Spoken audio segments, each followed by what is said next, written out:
केंद्रीय मंत्रिमंडल का विस्तार हो चुका है। प्रधानमंत्री मोदी ने अपने मंत्रिमंडल में कई युवा चेहरों पर भरोसा जताया है, तो वहीं मोदी कैबिनेट में महिलाओं की भागीदारी का भी भरपूर ध्यान रखा गया है। उत्तर प्रदेश विधानसभा चुनाव को ध्यान में रखते हुए यूपी के कई बड़े चेहरों को केंद्रीय कैबिनेट में स्थान मिला है। मोदी कैबिनेट में जहां कुछ नए चेहरों को मौका मिला है, तो वहीं कुछ पुराने और दिग्गज नेताओं की छुट्टी भी कर दी गई है। नए मंत्रिमंडल विस्तार में भाजपा के उन सहयोगी दलों को भी शामिल किया गया है जो पहले से मंत्रिमंडल का हिस्सा नहीं थे। उत्तर प्रदेश से अनुप्रिया पटेल, तो बिहार से आरसीपी सिंह एवं पशुपति पारस को भी मोदी मंत्रिमंडल में शामिल किया गया है। केंद्रीय मंत्रिमंडल में शामिल होने पर जहां उत्तर प्रदेश की राजनीतिक पार्टी अपना दल में खुशी का लहर है, तो वहीं इस कैबिनेट विस्तार के बाद बिहार की सियासत में भूचाल आ गया है।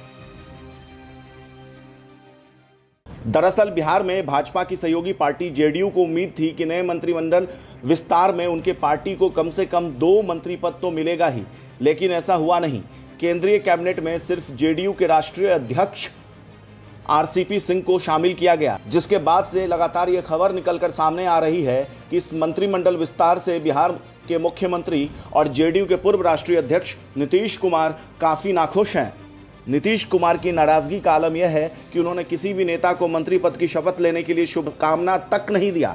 खबर तो ये भी निकलकर सामने आ रही है कि जेडीयू के वर्तमान राष्ट्रीय अध्यक्ष आरसीपी सिंह ने नीतीश कुमार की सहमति के बिना ही मोदी मंत्रिमंडल में शामिल होने का फैसला ले लिया था। इसके साथ ही जेडीयू नेता लल्लन सिंह का केंद्रीय मंत्री नहीं बनने का दर्द किसी से छुपा नहीं हुआ है। कहा तो यह भी जा रहा है कि लल्लन सिंह अपने पटना आवास पर एकांतवास में चले गए हैं। मीडिया रिपोर्ट्स की माने तो पशुपति पारस को मंत्री बनाने के लिए बिहार के मुख्यमंत्री नीतीश कुमार ने लल्लन सिंह की मंत्री पद की बलि चढ़ा दी। इस तमाम राजनीतिक घटनाक्रम के बाद एक सवाल तो निश्चित तौर पर बनता है कि क्या अब जनता दल यूनाइटेड में मुख्यमंत्री नीतीश कुमार की नहीं चलती है क्या? आरसीपी सिंह ने सब कुछ अपने मनमर्जी से किया है, और क्या आने वाले समय में जेडीयू के अंदर कोई बड़ा राजनीतिक फेरबदल हो सकता है? क्योंकि लगातार ये खबर निकलकर सामने आ रही है कि उपेंद्र कुशवाहा जल्द पार्टी के राष्ट्रीय अध्यक्ष बनाए जा सकते हैं। खैर, ये तो रहा जेडीयू का अंदरूनी मामला। सजा तो उन भाजपा नेताओं को भी दी गई है जो बिहार के मुख्यमंत्री नीतीश कुमार के करीबी माने जाते हैं।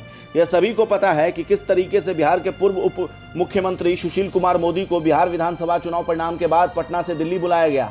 यह भरोसा दिलाया गया कि उनको केंद्रीय कैबिनेट में कोई बड़ा पद दिया जा सकता है, लेकिन ऐन मौके पर जिस तरीके से जूनियर मोदी का पत्ता काटा गया, उससे तो यह स्पष्ट हो गया है भाजपा का केंद्रीय नेतृत्व नीतीश कुमार या उनके करीबी किसी भी भाजपाई नेताओं को भाव देने के मूड में नहीं है। सुशील मोदी का तो फिर भी समझ में आता है।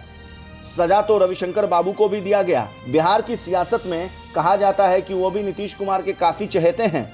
लल्लन सिंह, रविशंकर प्रसाद और सुशील मोदी का पत्ता काट के भारतीय जनता पार्टी के केंद्रीय नेतृत्व ने यह स्पष्ट कर दिया है कि बेशक बिहार में मुख्यमंत्री नीतीश कुमार हो, लेकिन सरकार भाजपा की है और आने वाले समय में भी भाजपा बड़े भाई की भूमिका में रहेगी, बेशक इसके लिए जेडीयू की नाराजगी क्यों ना मोल लेना पड़े। नई दिल्ली से आशुतोष झा की रिपोर्ट।